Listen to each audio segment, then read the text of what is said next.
Hello, everybody. Welcome to How's It Going with me, Leo Young. So, today's topic is called Better Safe Than Sorry. We've all heard of this term before, and what I'm going to be talking about with my guest today is insurance. So, just before we continue, quick disclaimer as always, the information we cover on this show today and all episode is for informational and entertainment purposes.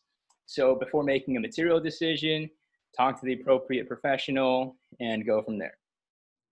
So with that being said, today I have a very special guest. He is my manager in the past, and we have worked at some really big companies. And now he is involved in insurance and I'm involved in real estate. So it's really great that we get to continue to work together and keep that relationship going. He is a man wise beyond his years. So everybody, please welcome Rick.Green. How are you, Rick? Hey guys, how you doing? Great, Leo. Thanks for having me. I really appreciate you, inviting me to be part of this. I think it's really great what you're doing. Definitely. Yeah, great to have you on, Rick. I know we've been trying to tee this up for a little while now, and it's always great talking to you. So yeah, it's good to catch up. I love that, we're kind of in overlapping industries. It was a lot of fun. We had a lot of fun, yeah, at our last job together, and it's great that we get to continue doing this kind of stuff, we after we both went our own ways, we certainly stayed connected over the phone, and stayed in touch. But this is a whole, different way of staying connected through COVID, and some of the cool things you're doing with these these programs, and I just think it's awesome. Yeah, definitely. And just would you mind, Rick, telling everyone a little bit about yourself? Any points I missed just now? No, what you said, wise beyond my years. I've got a lot of years. I've got a lot of years under my belt. I think I've, learned a few lessons over time, but I'm a dad. I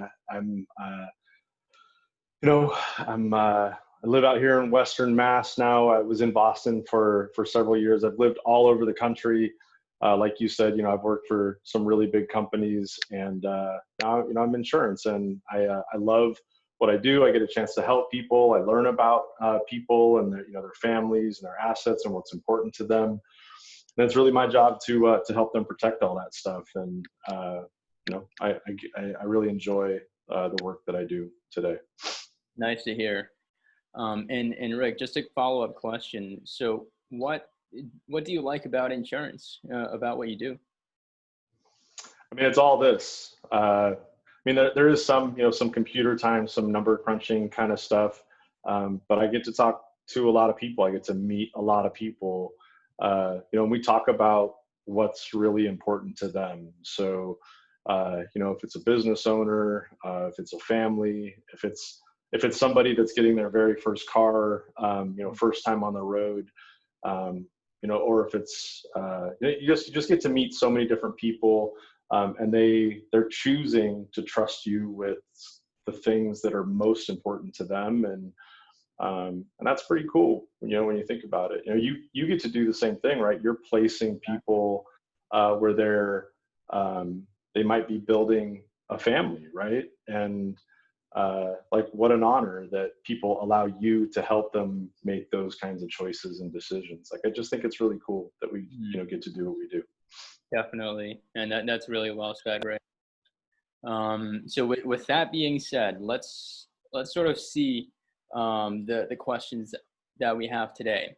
So I usually start off by asking everyone, how's it going in your world? How has COVID affected it and everything going on right now? So would you please enlighten us, Rick? Yeah, what hasn't COVID impacted, right? Right. And who hasn't it impacted? I think in many ways, I'm super lucky, very fortunate that in the insurance world, I'm one of the folks that are able to continue working. My company, we closed our office, but we've all been working from home for the last several months, and we'll continue to do so until it's safe. But while we've moved away from an office setting, like I'm still able, my phone still works, my internet connection still works, and I'm able to still help my customers out. So I do think, I don't know if people really see it as a benefit of COVID, but I think a lot of people preferred not to do this kind of thing, right? They didn't use Zoom. They Right. maybe didn't want to do a conference call, video conferencing. They would have rather met in person. And truthfully, I'd prefer to meet in person too. Right. But there's really great technology out there. And I think that this pandemic has forced people to use technology, right? Maybe they weren't comfortable with it and they just didn't want to do it. Now they have to. And from people I've spoke to, they would have never used a Zoom call to communicate, and now they love it. Yeah. And it's a great way for friends to stay connected, for family, all around the country to still stay connected. But it's a great way to do business, and especially in the work that we're doing, I think it's good to be able to look people in the eye and do business that way. So I think that COVID's kind of forced people's hands a little bit there, and I think it's helped. But certainly everyone's affected by it. Yeah, I think, things like this, like Zoom calls, they have their pros and cons, but it is one more option that previously wasn't utilized a lot. I know for me, this is very convenient because I don't have to drive to 5 different places in a day to meet with people face to face. Hey, I can have a Zoom call at 12:30 and then another one at 1. So it's made things a lot easier and more efficient. And I definitely think that the technology is here to stay. And it's interesting in the stock market how these tech companies are doing. Zoom went from like $40 to like 140 in like a couple months or something. It's almost $300 today. Oh my goodness, that's crazy. Yeah. It's just I have to pay attention to that. But anyway, back to insurance real quick, Rick. So I don't know too much about your world. So can you tell us maybe what are the main types of insurance that you help people with? Yeah, I will correct you though. You know quite a bit about my world, right? You have insurance, right? What kind of policies do you have, Leo? So I have a umbrella policy, a homeowners policy, and a auto policy. Right. So you do know quite a bit about insurance, and one of the things that I've learned being in insurance is it's one of the things that everybody has, but nobody really wants to talk about it, even though most people would agree that it's pretty important. So you do know quite a bit about it, and yeah, it's super important stuff. Yeah. So in terms of the different types of insurance, I know it's not just homeowners insurance, it's not just auto insurance. What else is there? Well, anything that you would consider to be an asset, and that could be, so it's certainly home, it's your auto, it could be possessions, jewelry, your pets, there's life insurance, right. The list goes on and on. And I help people with just about all of that. And that's why I think it's really important that, we get a chance to, actually talk to people and we find out more about what's important to them and what's going on in their lives. And, when we get a chance to, sometimes it's just, we just need an auto policy or we just need to get a home policy. you certainly want to be sensitive to what people need, right, in the time they need it. Uh, but usually it's going to be best if you can if you can slow it down, find a little bit more about them, and make sure that they're actually protecting the assets that they want to protect. Definitely. And yeah, I mean, it's just different needs for different people, right? So for some Yeah. people you might want pet insurance, some other people might want auto insurance, or like a particular type of auto insurance. Yeah, and within all those different types of insurance, there's different types of coverage limits.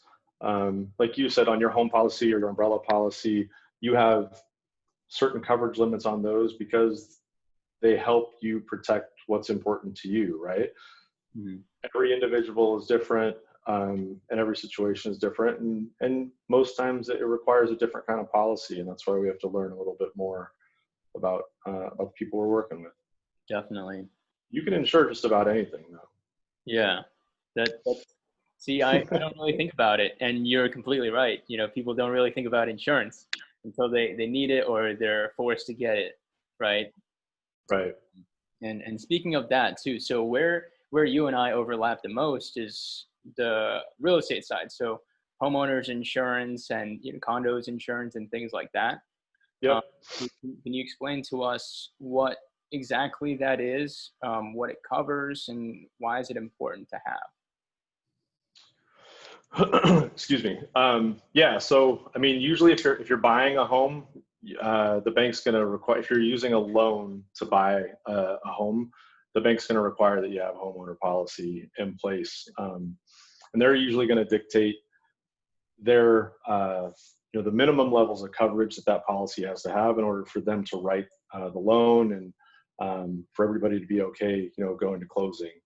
But at the end of the day, it's going to protect the property itself, all the things in it, and the people that are in there. That's probably the simplest way to put it. And so while the bank might say, here's the value of the home, here's the way it's constructed, this is so here's the limits that you need. There is a separate discussion about well who's going to be living there. Let's talk about the items and the assets you're going to be moving into the home, and any kind of potential liability scenarios, just so that everything is protected the way it should be. Right. So yeah, so you're usually you're going to have it, and there's a whole lot of different variations, a lot of different styles and ways that a policy can be written. Right. Right. And that brings up the question. So I know most people, certainly me originally, before I got more educated into insurance, I've always thought like, hey, I want to get the bare minimum because this is just, you know, it's a bill I don't want to think about. But there are some obvious benefits of speaking to someone like you and, having you understand my situation to give me the right coverage, right? Yeah, like I said, every situation is going to be different. And sometimes the minimums is perfect, right? I just think it's important that that people can say that that is exactly the level of coverage that I need. Yep, that works for me. Most of the time, people are really surprised that it can be pennies on the dollar to tweak a policy in a way that gives them significantly more liability coverage. It's sometimes you can go from $100,000 in liability coverage to $1 million or $500,000 in liability coverage, and the cost is negligible. It'll make a small difference on the overall premium. But we as agents would never just write a policy with a higher liability. That's where the conversation takes place. And Right. just going back to what you said about where we overlap, I think it's in that initial policy. What I've seen so many times is that they'll buy the home, right? And they're so excited. They're just like, yes, we got through closing, move in, and they'll file that a policy away and they won't look at it for 5 or 10 years. Like I know my life's changed a lot in 5 years. I'd imagine yours has as well, and most people's do. And I just think it's good to you know, it would be best if you could get that initial policy set the right way that meets the needs of your family and covers the assets the way you want them to be covered. Right. But you should absolutely look at that, Yeah. from time to time also. Right. Yeah. And now that you mentioned that, so one of the or a couple of things that I see in my experience in real estate is that yeah, I mean, people will get the homeowners policy, but they don't really think about things like flood insurance. If they're in a flood zone, that might be something that they need to look into, or even out here in Weston. So my town is full of trees. I'm just literally in the middle of a forest here, and whenever there's rain or wind, a ton of branches fall down, trees fall down, and it's insane. This past week, I think it was raining the whole week, or it was raining for a week and a half every single day. And I would drive out sometimes if I need to go to Costco, and I would see these big mature trees. They're like at least 50 years old, just like toppled over, like breaking like a house, like the siding of a house, or like falling on a car, and like roads are closed. It's crazy stuff. Um, Yeah. my point being that, like, I didn't really think about wind insurance ever until talking to you, until learning a little bit more about it. But yeah. Yeah. So, I mean, I'll just give a little detail. I was just laughing about the idea of, there being a forest in Boston. That, I guess Weston's its own little, Yeah, little it's like 20 place, minutes out. close one. Yeah. No, I know. I just was chuckling at that, Yeah. but the, wind example is a good one. So I just want to be clear though, if you're in a flood zone, you're going to have the bank again is not going to write it unless the policy makes sure that there's coverage there. So some things you're just going to have to get as a consumer though. If you have those kinds of concerns because you're familiar with the area, or the agent like you has said, hey, because of the zip code, because of this, something you want to be aware of. We can help them make sure that we eliminate their concerns and use insurance as the vehicle tool to do that. But there's little details that it's good for future homeowners or existing homeowners to dig a little deeper into the policy. Most policies will have a wind hail deductible, so that it's covered, but it's what percent or how much of a deductible are you paying when that tree does fall down on your home in Weston, right? Usually those are set as a percentage, and it can be 1%, it could be 2%, it could be 5% of the dwelling coverage. So an example might be, so say you have $1 million home in Weston, and say that policy was written when you bought it with a 5% deductible, and say the tree falls and it does, I don't know, it does $20,000 worth of damage to your yard or to a neighbor's yard, or something. If the deductible is a 5% deductible, then you're paying $50,000. That's your deductible first, before the insurance company is going to pay out anything. And so there's a question, if you know that you're in a high wind area or lots of trees and this kind of thing could happen, that's something that you should be educated about, or you should at least know, right? Wow, this just happened. Here's the deductible that we're going to need to pay. Yeah. Obviously, if a windstorm comes through and picks up a tree and throws it at your house and does a lot of damage, then obviously there would be more damage done than the $50,000 deductible. But, if that policy is written the correct way, that deductible could be a lot lower. It will impact the price of the policy, but it's usually not as much as you would think. So, Right. I wouldn't even say that it's important about how much the deductible is. It's just, do you know how much your deductible is in the event that event happens? Right. And what I'm finding is a lot of time people just don't know. I think that's unfortunate. Right. Yeah, and coming from a person who originally was just one of the clickers, I would just go on I don't know, libertymutual.com and just click through some random things. I think I would need this. I think that's good coverage. But after speaking to you, I was able to understand like, hey, this is important to have, and this one maybe don't worry so much about.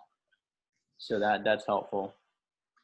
Yeah, I mean, if you go to the website, you're probably going to do what your lender told you to do, right? Got to have these coverage limits. This is what I need. Click done policy, send the documents. I just want to get to closing. Yeah. And I get that. But is it the right coverage for? It might be the right coverage for the house. Is it the right coverage for everything that's going in the house and the people that are going to be living there? And I just think if you're just going and doing the click click click, yeah, you might be missing something. Maybe not, but I do think it's worth talking to someone just to make sure that everything's covered. And then it goes back to what we talked about before is so many homeowners wrote that policy and it's on auto renew every year, and they just never look at it. Like you said, it's like it's done. I don't want to talk about it. I know that I've got coverage. That's good, but like I said, my life has changed a lot in the last 5 years. Right. And if I still had that same policy from before, like so many things wouldn't be covered. And it's just important to review that from time to time. Right. So you would say to at least review your insurance policy maybe once a year? Is that a reasonable time? And I think first and foremost, be aware of what your coverages are, what your deductibles are. And then I think as you have life events, in the workplace, if you have a life event, you might tweak your benefits a little bit, right? You might change things up. I think it's probably smart to do with your insurance agent as well. Right. Like as life changes, you should be reviewing this stuff. And the whole idea with insurance is to protect your assets, right? That in the event that something happens, you're made whole. And if you've worked super hard, your family's worked hard, and they've accumulated some things, that one event doesn't wipe that out. And so I don't know if every year is something that is necessary, but I see all too often where people have gone 10 years plus and just never looked at it again. And I think that there's huge gaps in coverage when you do that. Fair enough. So life events being like if you graduate from college, if you have a child, if you get married and things like that, right? What are some? All those things. Oh, you cut out just a little bit. I didn't hear you. So what are some other like main events people should maybe keep in the back of their mind? Like, oh, I got a new dog. Maybe I should look into this or something like that. Yeah, I mean, I think certainly, the birth of a child, so additions to the family or even subtractions to the family, right? You said graduation, maybe the kid's no longer in the household. It's probably time to review some things. Right. As you add or subtract cars to the equation or other kinds of recreational vehicles, you should be looking at those things as those kids get older and now all of a sudden they're driving. Really important that you make sure that coverages are right, that liability is set up the right way.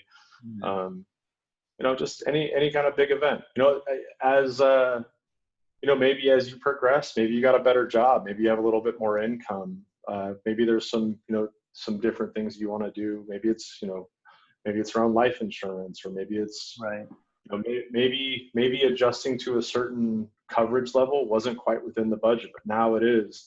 And sometimes and I think all too often write a policy, forget about it. And that's why I just think taking some time to do a review is healthy. It's a good exercise to go through. Yeah, that's good. So just to summarize a little bit. So we went through some sort of best practices for insurance, to know what your coverage is and to be aware of life events. And if they happen to talk to you or another insurance agent, is there any other like misconceptions or like some common things you hear that you're like, well, actually not really?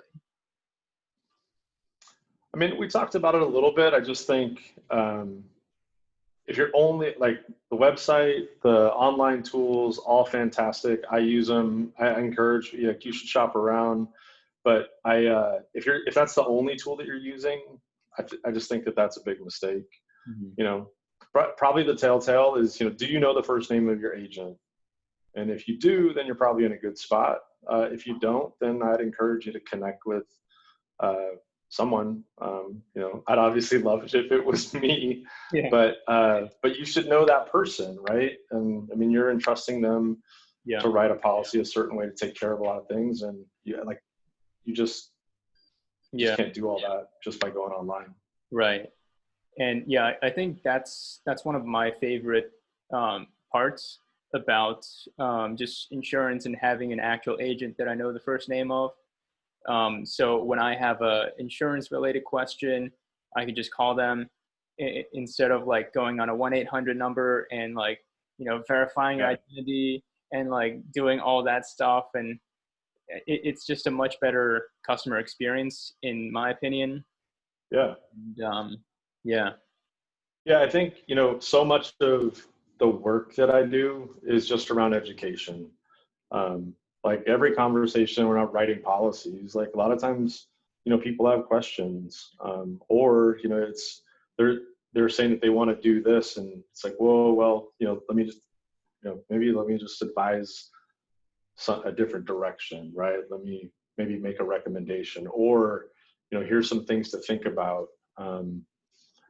And again, a website's not going to do that. So it's a great tool, but I just think it's a mistake if you make it the only tool. Definitely. And I did want to sort of just go back. So we spoke about homeowners policies and what homeowners should be aware of when they get their house. Yeah. I know there's a lot of viewers out there that maybe don't have a house yet that are still renting. Oh yeah. Do they have insurance policies they should be aware of? They're available, sure. So yeah, it's a great point. We should have talked about that earlier. So Yeah. so you, Leo, you probably help people buy properties, and their goal is to use those as rental units, right? Those are going to be rental properties. So there's a certain type of policy that they can buy because they're not an owner occupier. But those owners that are going to have tenants, they should be encouraging their tenants to also have a tenant or a renter's policy. Mm-hmm. The difference is so that renter's or tenant policy, it's not going to provide coverage on the structure itself, but it will provide coverage for personal property. So all the stuff that all of their belongings in and around the house. But then also really important, is liability. A lot of people immediately think, oh, that's the owner, that's, they're going to be responsible. Someone falls or hurts themselves, there's an accident. But it doesn't always work that way. And so it can, especially if there's kids that are part of the equation, if, people are coming over to the house and they're, maybe young children, somebody gets hurt, medical bills can be expensive, and a renter's policy doesn't just protect your stuff, but it can also give you some liability protection in the event that something happens. Right.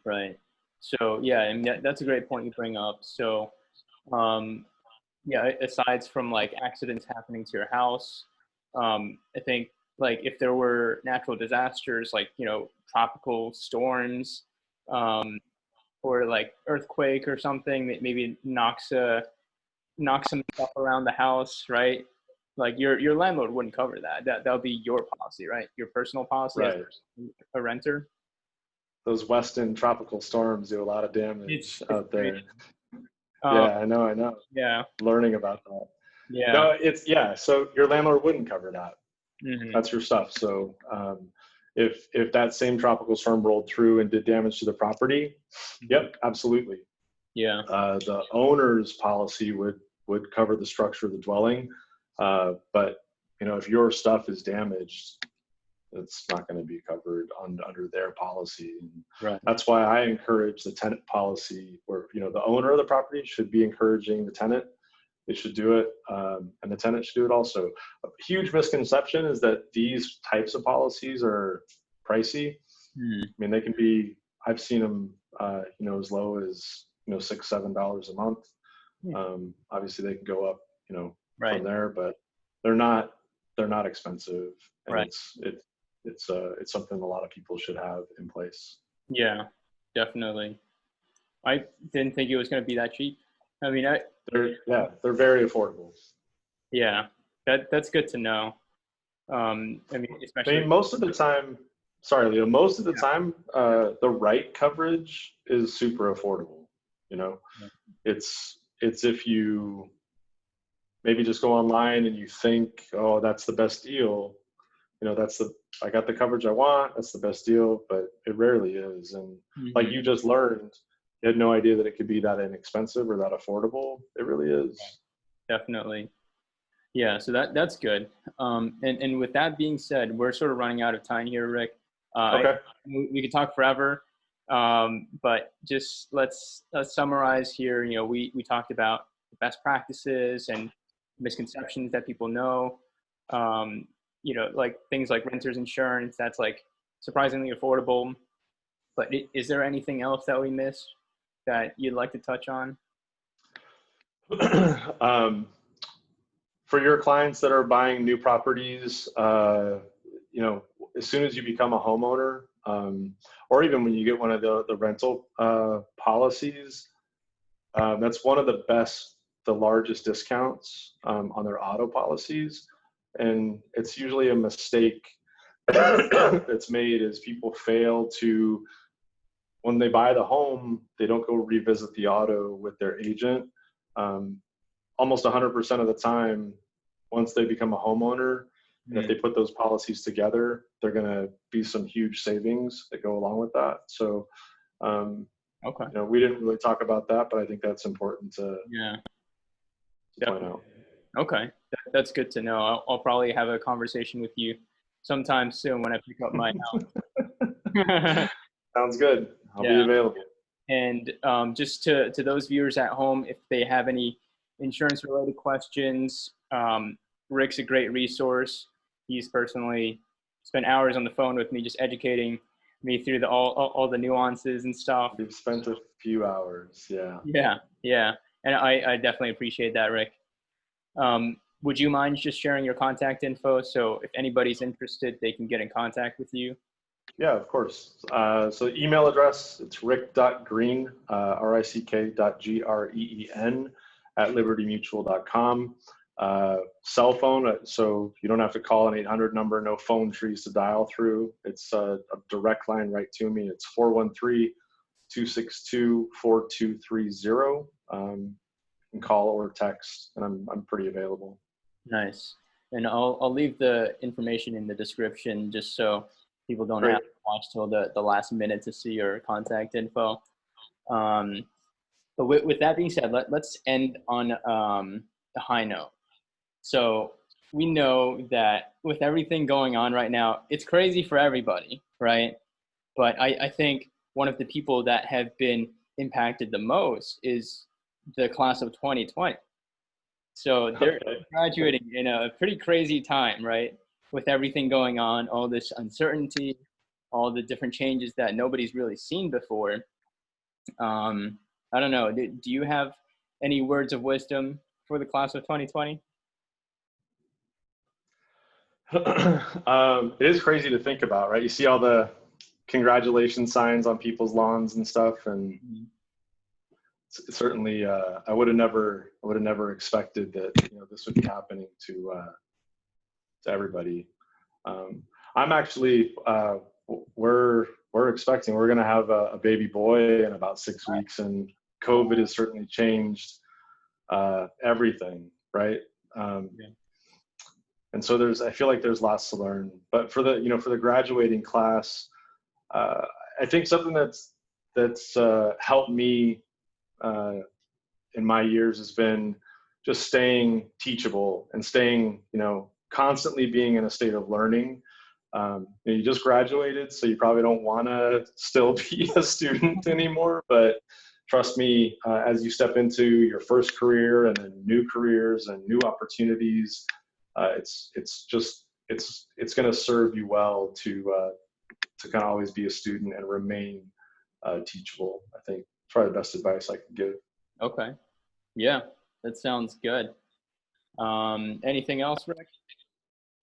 No, I think that's it. Yeah, perfect.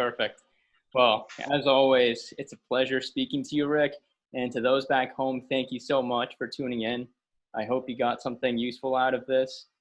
Again, I'll leave Rick's contact info down in the description. So if you have any questions, that's his direct contact. You don't have to go through an automated system that makes you press 2 and pound and all the fun stuff. None of that. None of that. None of that. With that being said, thank you all for tuning in. Thank you, Rick. I will see you later, and I will see you all next week. Be safe, everyone. Thanks, Leo. Definitely.